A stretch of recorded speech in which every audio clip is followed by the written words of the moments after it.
Hi guys! Hello mga ate at kuya. Flex ko lang tong aming lampshade na nagawa. So, ganito siya.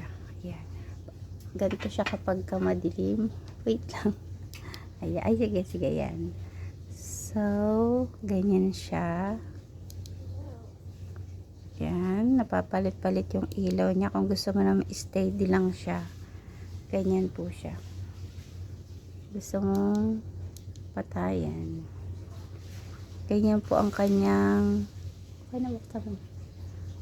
liwanag. So, yan. So, mga gusto pong mag-order ay PM lang po kayo. So, ganyan lang po siya. So, sa mga nagtatanong ng price, ito po ay 300 pesos only. So, yan lang. So, ganyan po yan. Lampshade po siya. So, yun lang. Thank you for watching. Ang ganda niya, grabe. Ang lakas makasyala.